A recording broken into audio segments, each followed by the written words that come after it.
Cette émission vous est présentée par Saint-Raymond, la ville de l'automobile. 4 concessions à votre service, même le samedi.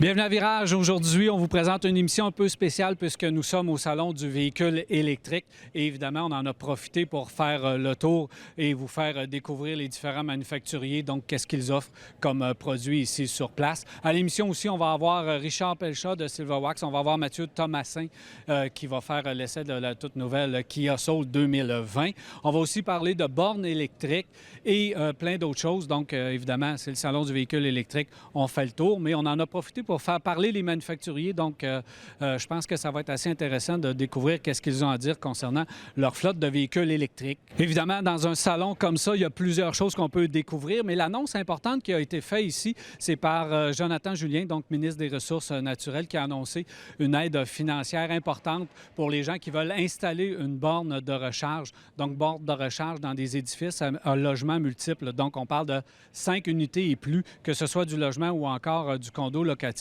J'ai trouvé ça intéressant parce que ça va toucher beaucoup de personnes et ça représente quand même beaucoup d'argent. Alors ça, c'était quand même intéressant.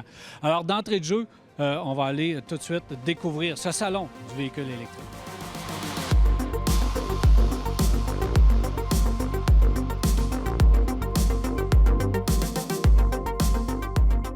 Je suis présentement accompagné de M. Robert Poiti, qui est président, directeur général de la Corporation des concessionnaires. Bienvenue à Virage.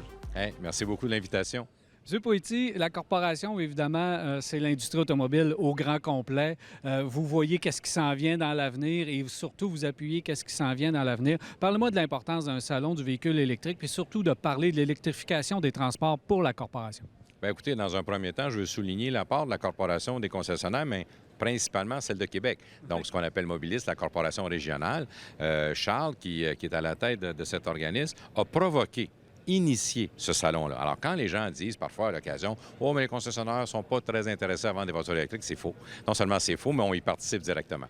Dans un deuxième temps, la Corporation des concessionnaires, dans l'ensemble du Québec, répond aux besoins des consommateurs. Alors, il y a une partie de consommateurs où le véhicule électrique répond très bien à son besoin parce qu'il a un certain nombre de kilomètres, il le sait d'une façon quotidienne. Parfois, c'est un deuxième véhicule. Donc, les concessionnaires s'adaptent et, évidemment, offre des nouveaux produits par les constructeurs automobiles. Donc, on a ici un bel exemple de l'ensemble des véhicules.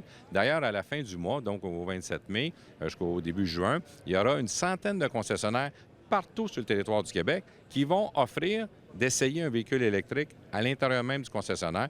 Donc, il y aura des véhicules disponibles. Vous allez aller pouvoir les essayer. Ce que ça dit, c'est que la Corporation des concessionnaires, l'ensemble des concessionnaires du Québec répondent aux besoins des consommateurs. Bon, là, la critique s'en va vers les manufacturiers et surtout les différents paliers de gouvernement souvent disent que les manufacturiers n'embarquent pas, n'offrent pas assez de véhicules électriques. Est-ce que c'est quelque chose que vous voulez vous immiscer dans cette guerre-là ou vous croyez que tranquillement, pas vite, le marché là, est en train de prendre sa place?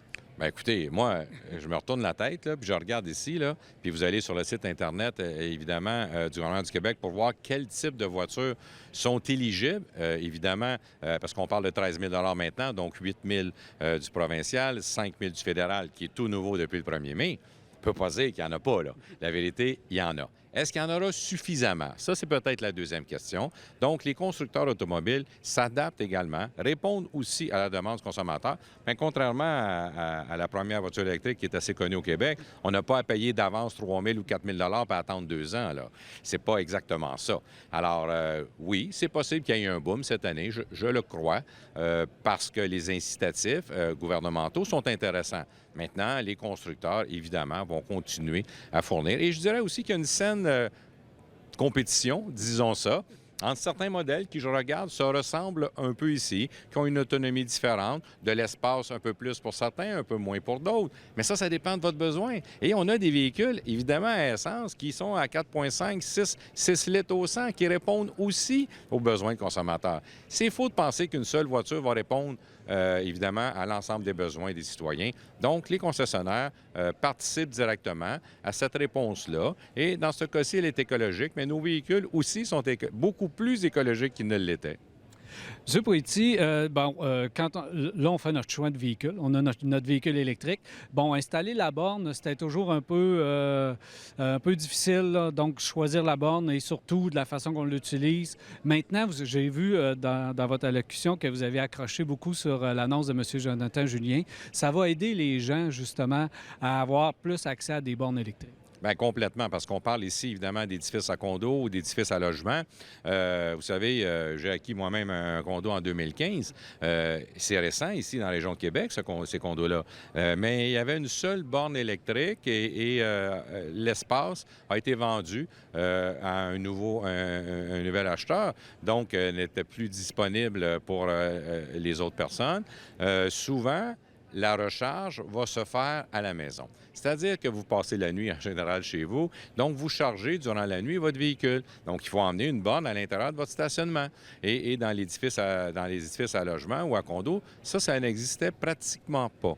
Cet avantage-là, évidemment, sur le 5 000 possible, selon les règles gouvernementales, les nouveaux, s'applique maintenant. Je les félicite parce qu'on n'avait pas connu ça tout à fait avec l'annonce du fédéral. Donc, ça devient un incitatif additionnel. Oui, c'est pratique d'en avoir sur la route, évidemment, si vous faites beaucoup de kilométrage. Mais pour les gens qui font, en général, parce que ça, c'est la moyenne, 30-35 km, aller-retour pour aller travailler, arrêter à la garderie, arrêter peut-être à l'épicerie chercher quelque chose, ça totalise peut-être 42 km pour la journée. Votre véhicule a, je dis, 70, 100 ou 300 km d'autonomie. Bien, la réalité, c'est que vous n'aurez pas vraiment besoin de bornes ailleurs que chez vous. Donc, cet élément-là était fort important et était un peu plus compliqué pour les édifices à logement. Pour les résidences privées, bien évidemment, ça, c'est un peu plus facile. Il y avait déjà un programme en place. Je trouve ça innovant. Je trouve que c'est une excellente idée et ça va permettre davantage à des gens qui avaient peut-être une petite retenue parce que déjà, l'investissement, quand même, est notable lorsque vous le faites avec un véhicule électrique un peu plus dispendieux. Actuellement, la compétition va sûrement aider, mais ce qu'on s'aperçoit, c'est que l'installation de la borne était aussi un frein à certains égards. Et bien là, je pense qu'on vient de répondre à ça sur le plan gouvernemental d'une façon qui m'a un peu surprise. On ne s'attendait pas à ça ce matin. M. Poitiers, sur un point un peu plus personnel, votre transition, comment ça va, votre transition de la politique à l'industrie automobile, justement? Parce que ça fait quand même plusieurs mois que vous êtes là, ça fait déjà un certain temps. Alors, comment ça se passe? Bien, écoutez, vous avez raison, depuis octobre dernier que je suis rendu avec la Corporation des concessionnaires. Les gens qui ne me connaissaient pas sur le plan personnel ne savaient peut-être pas que j'ai toujours un intérêt pour l'industrie de l'automobile. Toujours, depuis mon jeune âge. Pas pour le bruit ou la vitesse, mais plutôt pour tout le volet technologique relié à la voiture. Vous savez, lorsque j'ai eu le privilège d'avoir une responsabilité ministérielle, il y a des gardes du corps, ils conduisent le véhicule. Ça me peinait un peu parce que j'aime conduire ma voiture. Ça se passe très bien. Je dirais que c'est l'utile et l'agréable parce que l'industrie automobile n'est pas différente des autres industries. C'est-à-dire que sur le plan de l'innovation, sur le plan, je vous dirais, de l'adaptation du besoin. Je pense au bilan routier. Je parlais de CA tantôt. Je parlais du gouvernement, la Société d'assurance automobile. Vous savez, dans les années 80, on avait 2300 morts chaque année au Québec pour 3 millions de véhicules sur le parc. C'est 6 millions aujourd'hui. On a moins que 400 morts. Comprenons qu'un mort, c'est un mort de trop. Mais on doit ça à quoi? Meilleure technologie, voiture intelligente, coussins gonflables, ceinture de sécurité, frein ABS, 4 roues motrices. Tout ce domaine-là m'a toujours plu. Alors, c'est pour ça que quand j'ai eu l'appel pour savoir si j'avais un intérêt pour l'industrie, la réponse a été oui.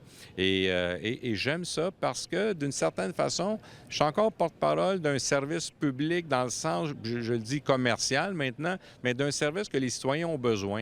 Et à partir de là, les concessionnaires, pour moi, ont évolué, doivent continuer d'évoluer et d'offrir aux citoyens ce qu'il a besoin. Donc, pour moi, sur le plan personnel et sur le plan professionnel, je dirais que ça va très bien. Je salue la présence des deux ministres ici ce matin parce que je connais les agendas de ces gens-là. Ils n'ont pas toujours le choix et le temps de pouvoir le faire. On avait 2 ministres ici ce matin. C'est un signal gouvernemental d'appui à l'industrie automobile. Et je réitère encore que c'est nous qui avons provoqué ce salon-là aujourd'hui. Merci beaucoup, M. Poitier. Ça fait plaisir. Merci beaucoup.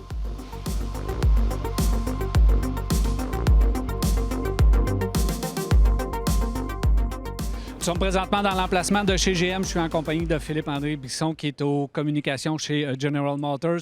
Bienvenue à Virage. Merci. Bienvenue chez Chevrolet. Oui, c'est ça. Plus précisément, nous sommes chez Chevrolet, dans la division Chevrolet, parce que sur place, ici au salon, vous avez la Bolt, la précurseur du véhicule électrique.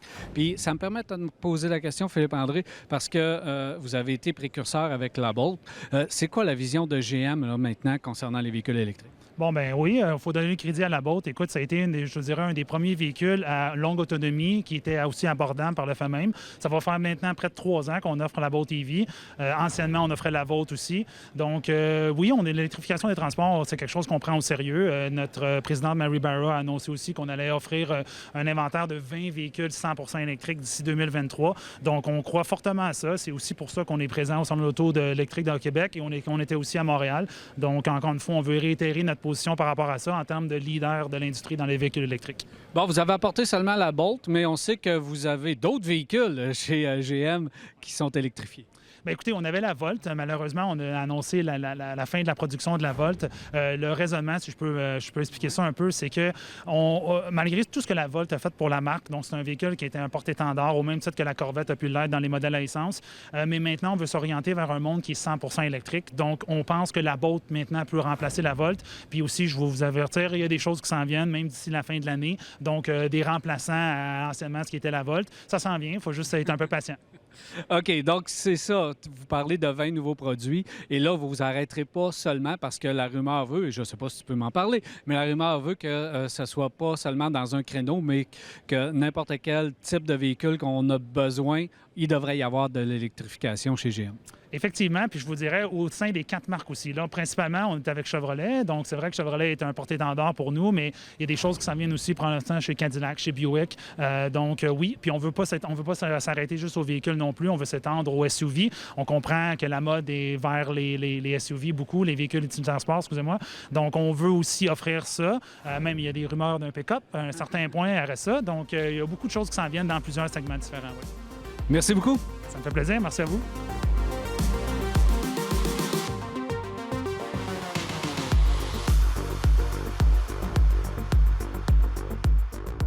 Un peu plus tôt cette semaine, nous avons reçu Richard Pelchat dans nos studios, mais juste avant de parler des produits Silverwax, on s'arrête pour une pause.